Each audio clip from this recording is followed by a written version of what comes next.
Yeah. Okay. Hello. I don't know if you see, slowly people are coming. I am. That's my friend.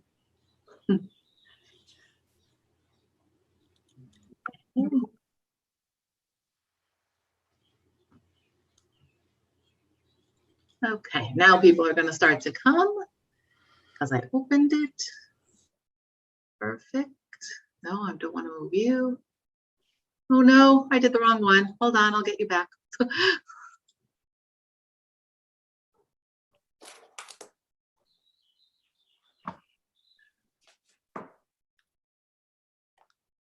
Hey, hello everyone, welcome.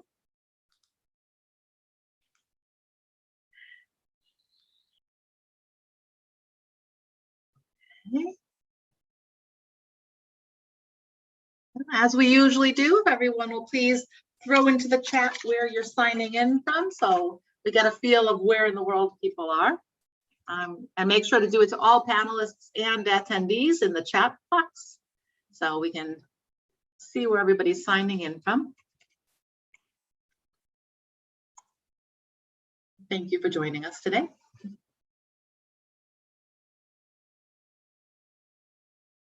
People are being shy, or they don't know where the chat is. The chat's on the bottom in case anybody wants to know. We'd love to hear where you're, here we go. Oh, so Santa Fe is a big one today. Okay. Give everybody another few minutes to join us.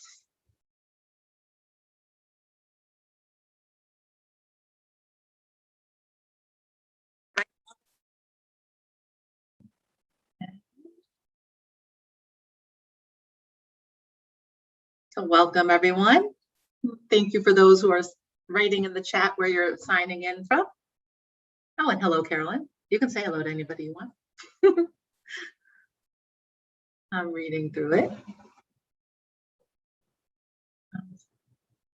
So, yeah, we were actually talking about having more artistic type of programming. So this is actually a nice kind of feel for it.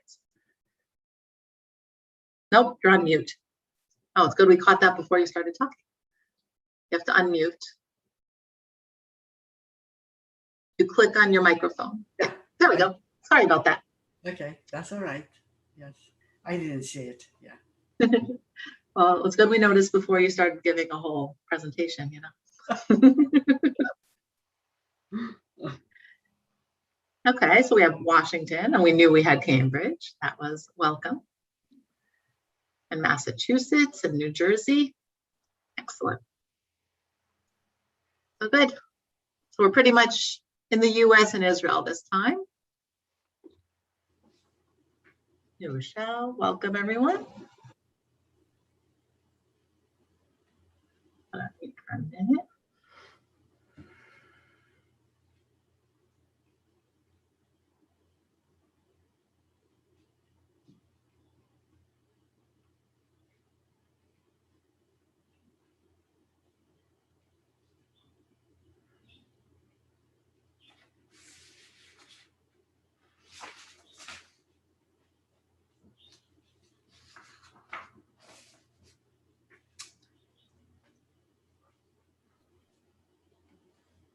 Okay, give everybody another minute or two. We're almost there. I know I don't like to make people who come on time wait. Yeah. Yeah. Are those books in the back your books or their research? The books in your background? Oh, just the art books and, you know, all kinds of books. Exactly. Okay. Yes. Thought I'd ask. Yeah. Oh, it's nice to be invited into a studio. Yeah, since this is my studio, so I have all kinds of books. Yeah, makes it come to life. For looking, thinking, and philosophizing. That works. Yeah.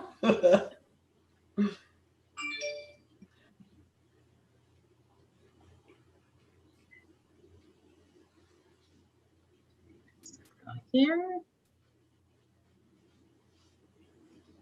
And people, I don't know how many you've done, people end up coming in a few minutes late, and then, so like I said, I don't like to make people wait too much. But we will give everybody another minute or two, and then as people come in, hopefully they'll understand what's going on, I'm sure. Thanks.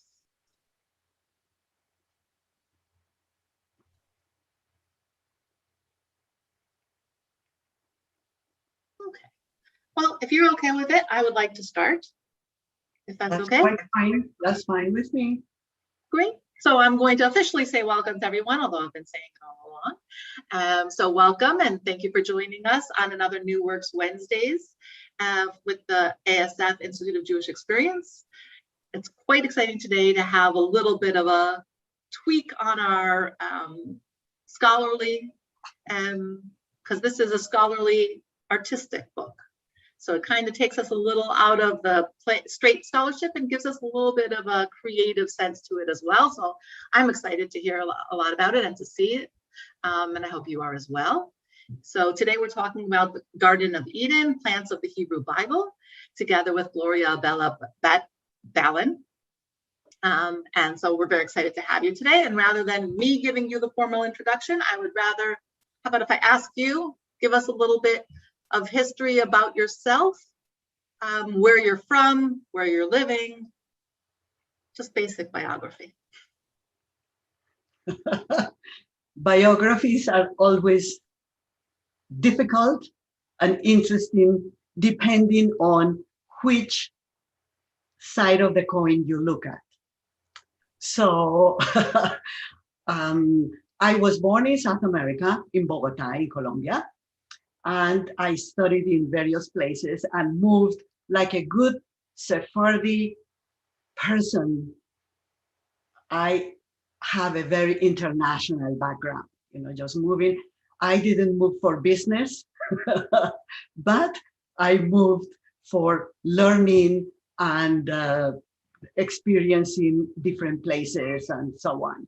So I studied some of my studies in art were done in New York, Buffalo, some were done in Mexico. I did some undergraduate work in anthropology. I grew up in a family of artists and anthropologists, except for my brother who's a medical doctor and an anthropologist besides.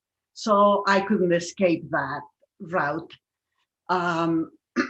So I was doing mainly painting, drawing, and some sculpture, and but I was very interested in Hebrew, Sephardic Hebrew illuminated manuscripts. So if I can share my screen here, so that I can, yeah. So like somebody whose origin is from Jewish Iberia, then I had to start with a synagogue in Toledo. So this synagogue, as it says in the Bible, some of the temples had all these flowers and this beautiful adornment. So we find this in the synagogue of Toledo. I like for you to notice the architectural element of it, and at the same time, all the vegetation around the door, and it used to be all with color. Now we only have a faint red color and green, but that split, that spelled into the graphic arts. We have this example of a Bible that is with all the flowery elements. This is what is called a carpet page. So I studied and I looked as an artist to all the element of design and how they developed them. This is a Bible of El Escorial in Madrid. And you have, again, a carpet page with gold, and where it says Bereshit in the beginning, then all the elements are very tiny, like flowers with a lot of curlicues. I was really excited about all this done, like this was done in the 1400s. The one before was in the 1200s. But what happened was, when I was at the Bodleian Library at Oxford University, and I asked to look at what is called the Kennicott Bible, which is a Bible that was done in 1474, is the last one Jewish Bible done in the Iberian Peninsula before the expulsion. So this one, when I had it in my hands and I could look at all the beautiful, gorgeous designs, I had really tears in my eyes. This is also a carpet page. And Hey, can I interrupt you for 1 minute? Sorry, can you explain what a carpet page is for Yes. those of us? Yes, a carpet page is a page that is in between chapters, and it's the whole thing from the top to the bottom has an image. That it's, many a time it doesn't have like big writing. In this case, you see a lot of micrography. All these circles, all these geometric elements are all written in very, very tiny letters. And you see all around, again, all those little circles are like seeds. So looking at that carpet page, I felt like I better get into a carpet and fly into this beautiful illumination world. And I began expressing myself, looking at these elements very closely. And this is a page from my book, The Power of the Hebrew Alphabet, which was influenced, you see the Sephardi influence here on the illumination, where I use some of the curlicues that are used in some of those Bibles. The Sephardic culture has a very beautiful development in illumination. I mean, they were really very famous in illuminating ketubot, sacred texts, all kinds of, prayer books and so on. So I was really interested in all that. And of course, all this is with vegetation, So vegetation was really very, very, very important. In the area of Al-Andalus, which is the south of Spain, excuse me, it was more abstract. But in the north, like in the area of Girona, Barcelona, Catalonia, all these places, so the illumination had more objects, so because of the relationship with closer to Europe, while in the south, the relationship was more like with the Mediterranean, the Maghreb, and the Middle East documents. So this is another page of my book, The Power of the Hebrew Alphabet, and I found that the Bible is like an orchard. The Bible is, it's a paradise, And so the Kabbalists in the Middle Ages, in Spain again, because Moshe de Leon, who wrote the Zohar, was from Spain, and, he talked about Pardes, paradise, that Torah is a paradise, that that you could enter into this paradise studying all the different levels of understanding, that you could be literal, you could be, the Bible could be allegorical, it could be midrashic, or the area, or mystical. I'm interested in the mystical, in the, that relationship that appears in the Bible, and in this case with plants, what is the message that plants send to people. So I was doing this type of work, again, the plants, Jacob's ladder, the plants, and the going away, the leaving, you mentioned about what's my background. So, in a way, is this wrestling with being in one place and having to leave and going to the next place, but always with a positive, finding that nature is our best friend. Nature gives us everything. And then if we do the study, the looking in the Torah, we find how nature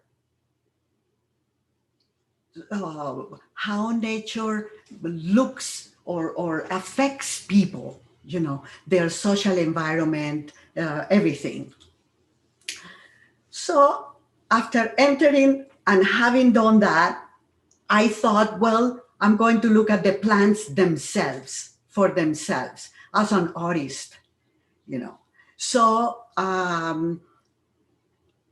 I started to do research on this book, The Garden of Eden. So what's the Garden of Eden? When we talk about garden, we always think about, Eden, the Garden of Eden, as a tranquil, beautiful place with all kinds of colors. And of course, like what we have seen before, all those colors from the Mediterranean, when you are in the Mediterranean and you have all that food, all those beautiful fruits, all those trees, all that appears in the art, because an artist really portrays or is affected by your surroundings.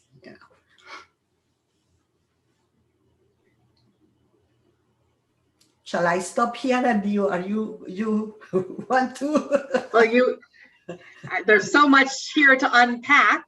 And you started in the book already, so maybe it's better continue in the book, and then I'm going to go back and unpack some of what you talked about, if that's okay. Okay, good. So, in this book, so I wanted it to be an art book, and I didn't want to have in the pictures, a lot of wording, because my interest was for people to also enter into these fields and feel the fragrances, feel the color, the space, the beauty. So I decided that I was going to do the names of the plants in the three languages, to use a scientific name, the English and the Hebrew, and use some of the quotations from the Bible. Of course, the fig is a really very important fruit that appears in the Bible many times. It was used for when they went to war. So they pack them, they squeeze it, they make blocks like bread. The fig, it was always the feeling, or it meant abundance because of so many seeds, of course. It was good always to have a fig tree. And it was also thought that if you sit under a fig tree, you will always be safe. So that was always beautiful. The fig was planted next to the vine. And of course, Geffen, the vine is, the grape is so abundant and it's everywhere, and the Geffen is, it's the fruit that appears the most mentioned in the Bible. Since I'm So, not a mathematician, I never counted how many times, but when I was reading, I would found, Geffen, Geffen, Geffen, the vine. Yeah. so So can I the, ask? I mean, yeah, definitely I'm coming from an untrained eye, but it seems to me I see some of the color scheme here from that original door that you saw in Toledo that you showed us, and also you were talking about the seeds that you had seen around yes, the carpet page. yes, So, yes, you're right. So, all this is very subtle, but all the elements, like, how does an artist work? I mean, an artist is not very, oops, sorry. An artist is not very conscious of many of the things that you do, but you have it, you have an eye, you have an idea, and, I wanted to incorporate all this. And as I was saying before, on one hand, the Mediterranean colors, on another hand, the fact that I grew up in a paradise with, with a plethora of plants and colors and grasses and trees. It was the semi-tropical area. So all that's in my DNA. So it comes out naturally. The color, it's something that comes out naturally. Again, uh, I like to show you the next one. You know, it's another plant that appears a lot in the Bible is myrrh. The aromatic, the one that myrrh that was used in the temple as incense, and myrrh that was used for uh, putting, sort of like perfuming the girls for a year, like when they were going to be presented to Ahasuerus. So they would perfume them with myrrh. And myrrh was also used in the bed to perfume the bed of the woman who wanted to entice a guy. So these things are all in the Bible. So that is what is so absolutely wonderful. Like here, it says, "My beloved is to me a bag of myrrh that lies between my breasts." This is from the Song of Songs. All this, the Bible is so poetic, and it uses plants as a metaphor for, for other things. so did you first envision the pages and the pictures, or you first found the words in the Bible and worked that way?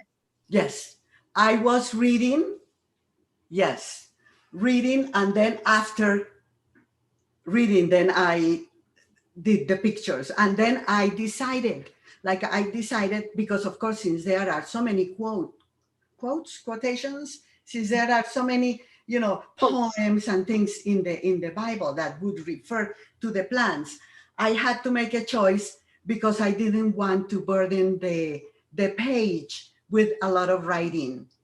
I wanted, like in this case with the apple, I want people to have the feeling of space, the color, the taste of the apple. But why did the apple arrive in the translations of the Bible when apple is tapuach in Hebrew, and also we have the I forget the name of the other plant, uh, durazno in Spanish. Yeah. Don't Um, know. yes. So because it was fleshy. So it's very interesting how the botanists have discussions about why was the apple, the fruit of the good and bad, of the tree of the good and bad, or what was it? Well, a botanist, Moldenke and Moldenke, a couple, like in the 50s, they did a whole story of the Yeah. plants, and they said, no, the Bible talks about a fleshy, round fruit that has an aroma, a beautiful aroma. But they didn't think that it was the apple. Right. They thought it was the Oh, here it is, peach. Thank you, peach. Carol. Thank you. It was the peach, However, Which makes more sense. yeah, this is very interesting because the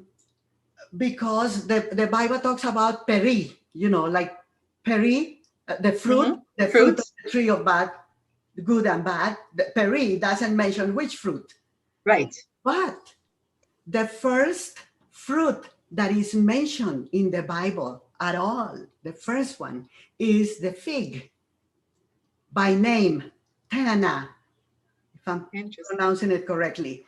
Tena.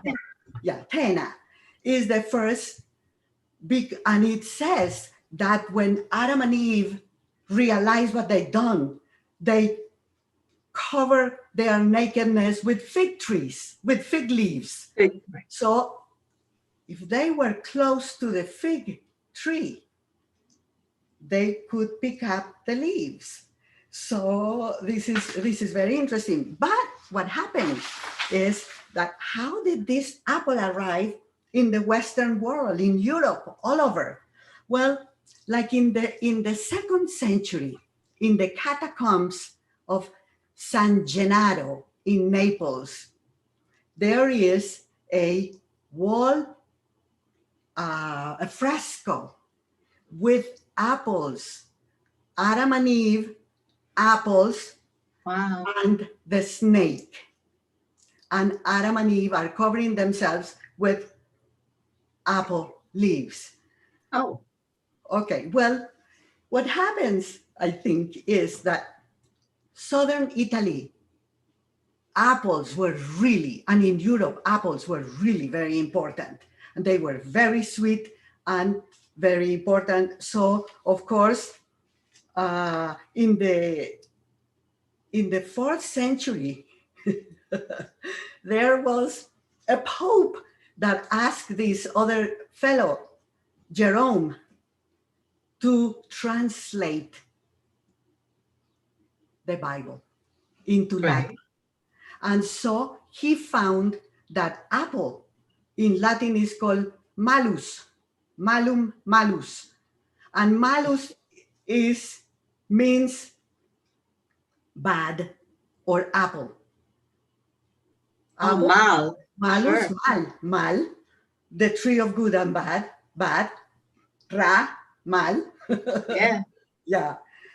And so, he translated like that. And after that, it just went to all the languages as the apple. However, in the year 994, I don't remember very well, there is a Codex Emilianensis in El Escorial, Madrid, that has an image of a fig tree with Adam and Eve covering themselves with fig leaves.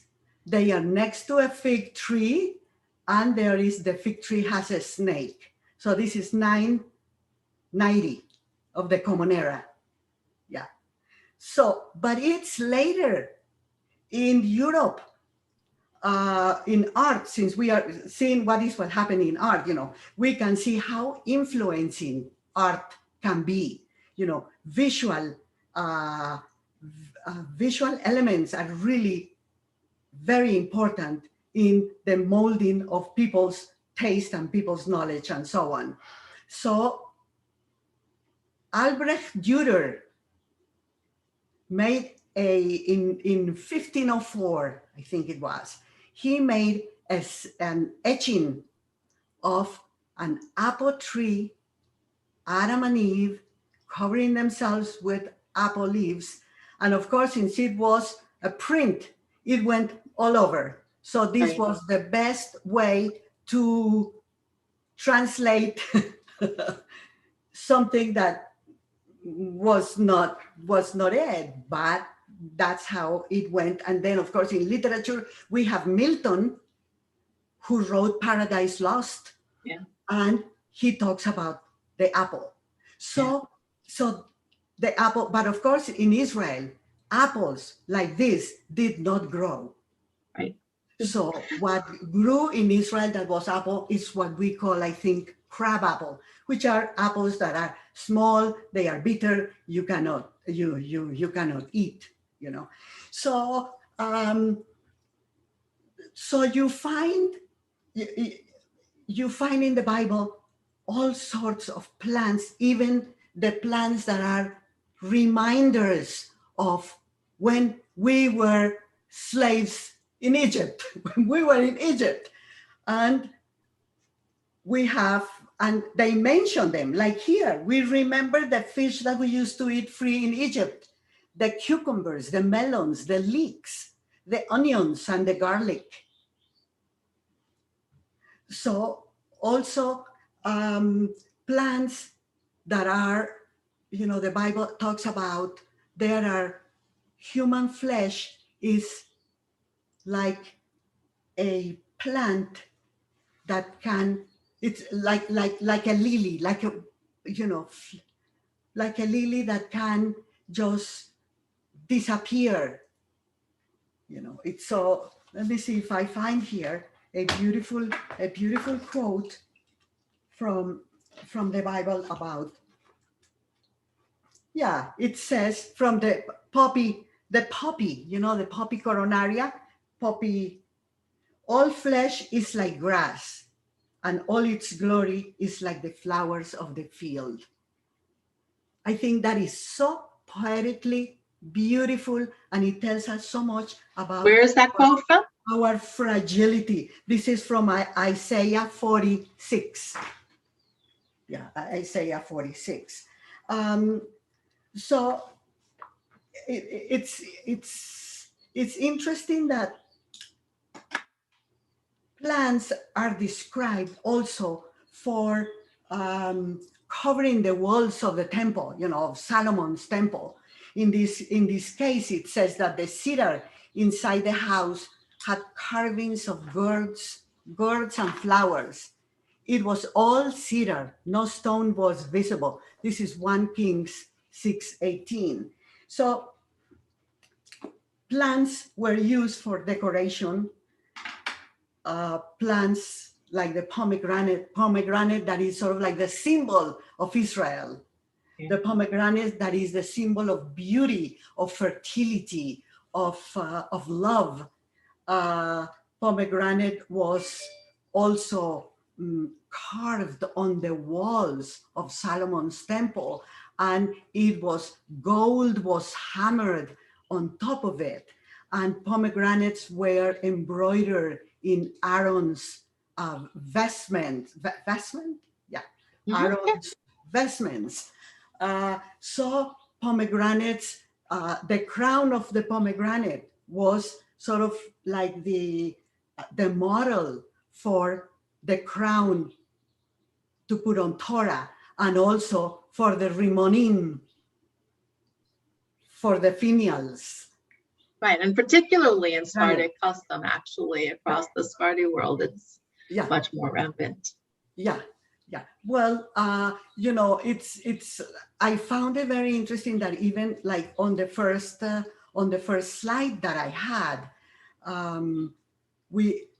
that it was about the synagogue, the Halevi synagogue in Toledo, which Yeah. today is called the Tránsito synagogue, but it was the Halevi synagogue.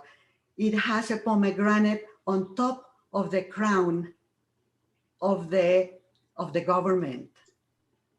So the pomegranate, it's so ingrained in the Sephardic culture. in the Iberian culture. One thing that I didn't mention before is that illumination, excuse me, illumination has always been tremendously important for Sephardi, for Iberian Jews, that the first treatise on illumination, on Jewish illumination, was done in 1262. If you can imagine, this is sort of like, and it was written in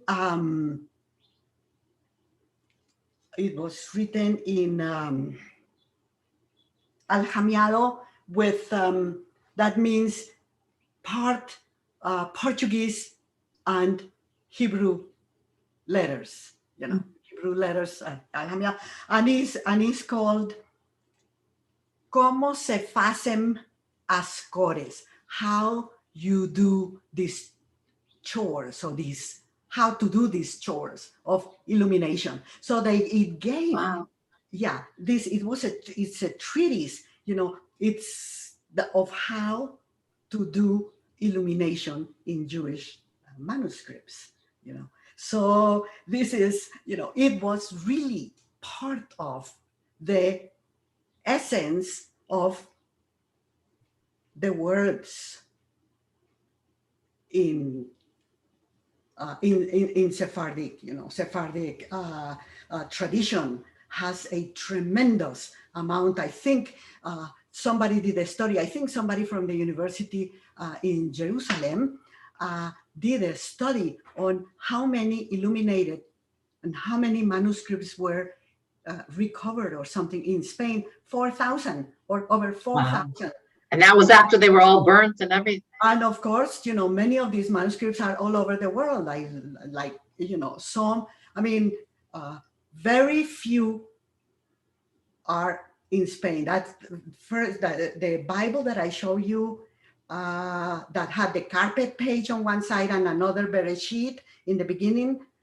Mm-hmm. That's in El Escorial, and is one of the only really that remain, because everything just went to other places when people were expelled, when Jews were expelled from Spain and then from Portugal. And of course, like the book from La Coruña, from the north, that was bought at the Bodleian Library, that is called the Kennicott Bible, that went from La Coruña to Maghreb, to North Africa. From North Africa went to Gibraltar.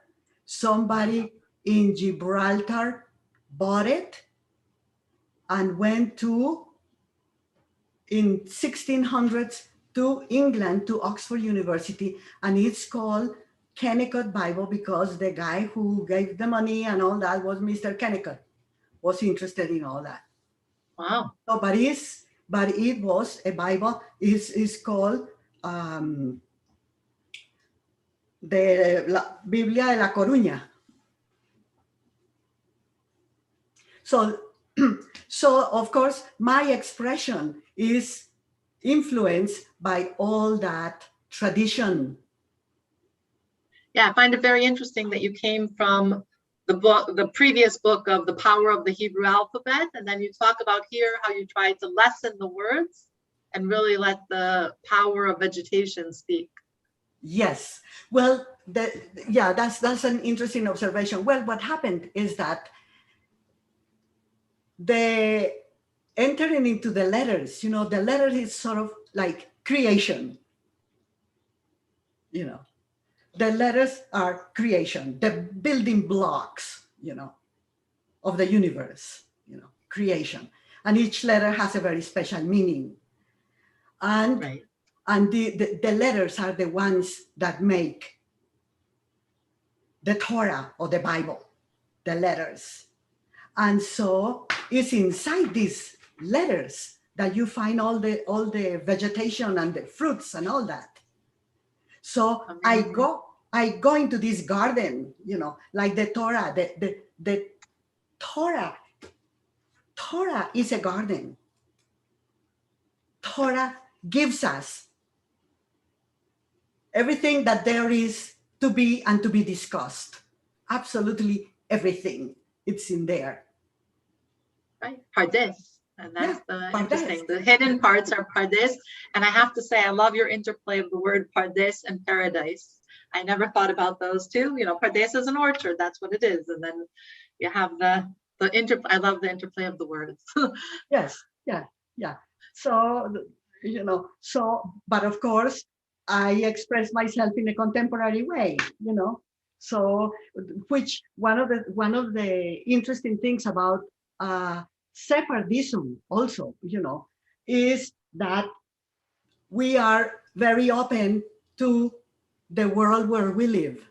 This has been always the case from the beginning, because like Sephardi, like Iberian people, I, Iberian Iberian Jews have always traveled. Remember that it was the Iberian Jews that started all the navigation and all the mapping and all that in Portugal, which at that point it was in Portugal, it was the Iberian Peninsula, it's, all this. And also Italy at that point was part of the Spanish, part of the Spanish crown, part the southern Italy.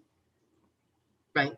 Yeah. So there was a lot of movement, and so that, I think that also affects not only the visual world, but the world of everyday life. you know, yeah, of And there's a history of the art among, yes. like you said, even the drawing, the map making was a very Jewish profession. I want to make sure, do you have more slides here or? This is it. So we Okay, can. so if we close the slideshow, then we can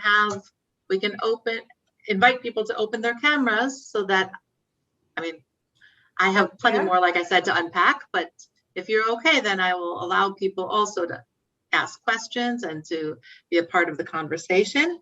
While we're doing that,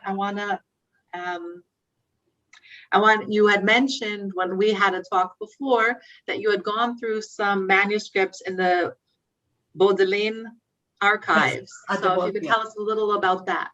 Yes. So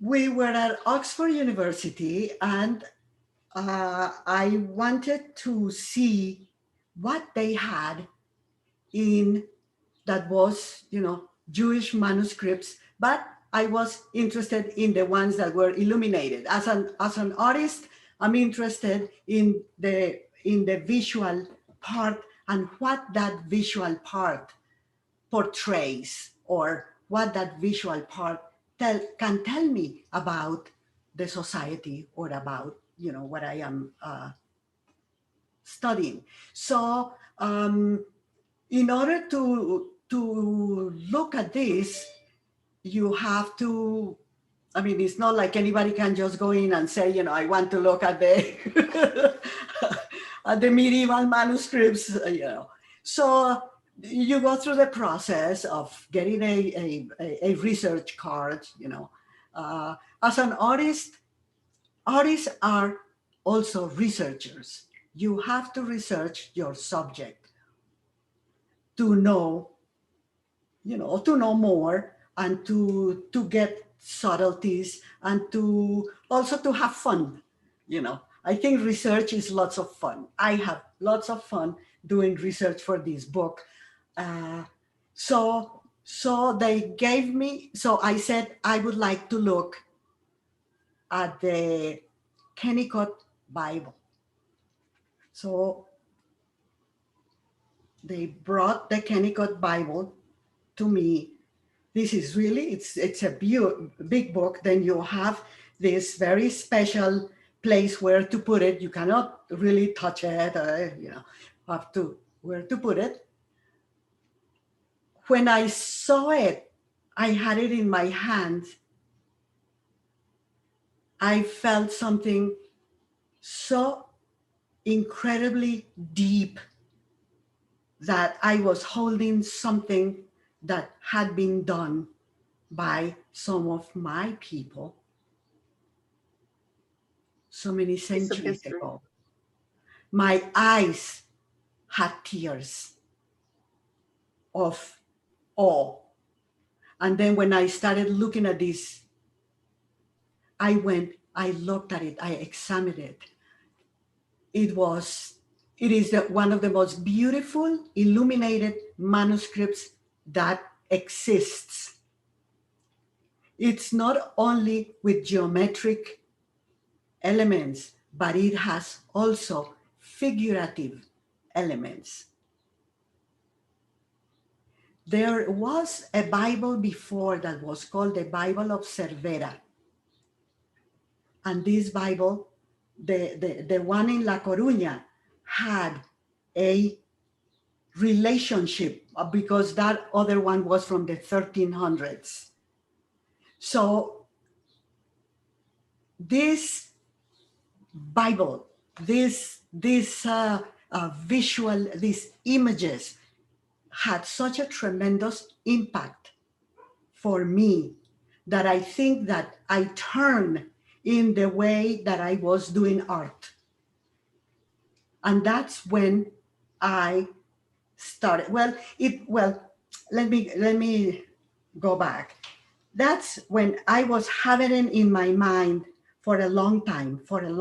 I was having all those. I was having the letters. I was having, you see, the colophon, at the end of the book, who did it, what, it had all these letters with all these people and, Signatures. animals and, it was sort of like gargoyles in a way, in Western art.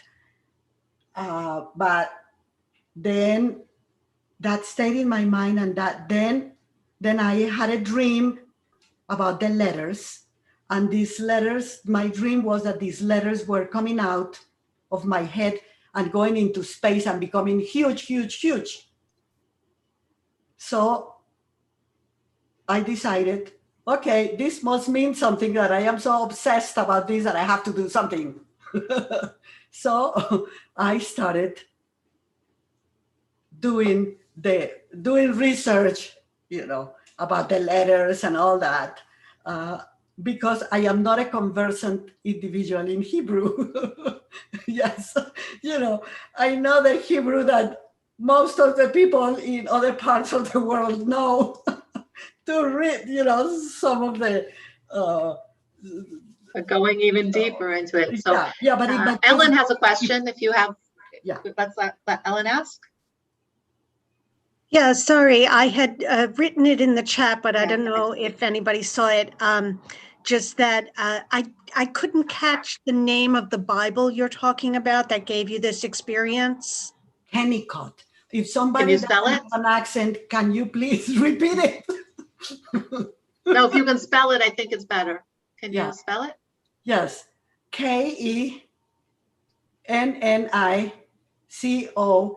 Kennicott. CK. Kennicott. Kennicott. No, Kennicott. T. Oh, you got it. Ellen has it. Ignore mine. Kennicott. Yeah. Well, since 2014, I think it's since 2014, the British Library and Oxford also have been putting online some of their manuscripts. So for those of you who would like to look at gorgeous, incredibly beautiful documents, you can go on their websites. Yeah.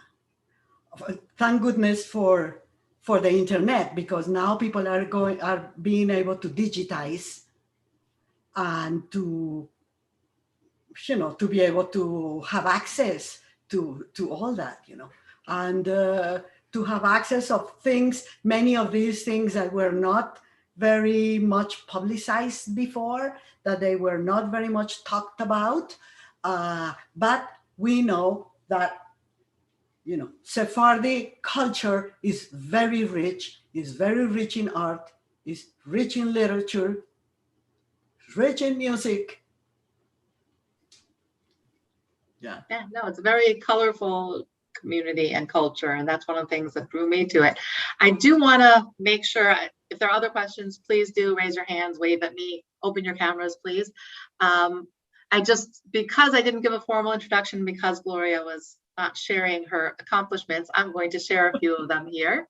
That both the power of the Hebrew alphabet and the New World Haggadah, which was done together with Elon Stavens, both won Best Book Awards, with the power of Hebrew alphabet winning multiple awards. So I do want to make sure that we know we can appreciate also her background, including many exhibitions and individual and group shows in the US, Israel, Japan, Latin America, and Europe, and a number of awards, including the UNESCO Prize in Painting, the Latin American Graphic Biennial, National Endowment for the Arts, and Pan American Graphics Portfolio, among many others. So I want to make sure to put that, and we are lucky today to be invited into Gloria's studio. So if you see that around her, that's where the magic happens.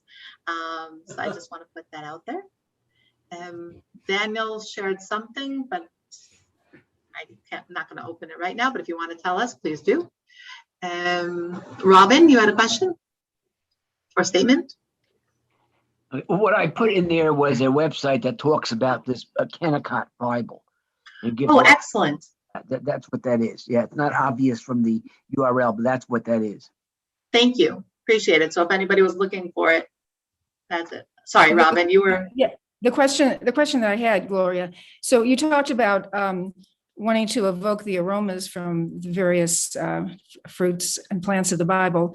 Is there anything in terms of colors or imagery that you use specifically to evoke smells, or is it just the integral feeling one gets when they see it, when they see a particular fruit or plant? Well, I think that, hi, Marcia, I think this is very interesting questions, because what does the eye do to the senses, to the other senses?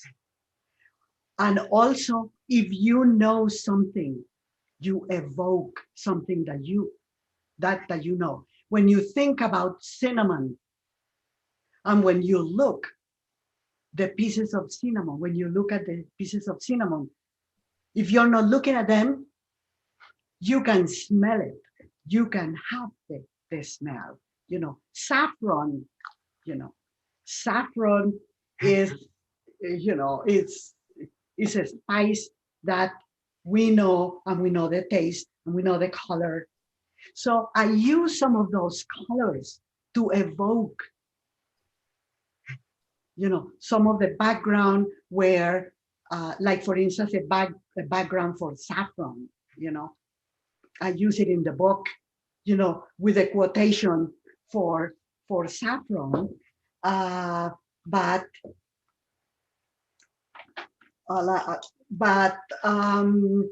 but you're right, I have this quotation here for saffron.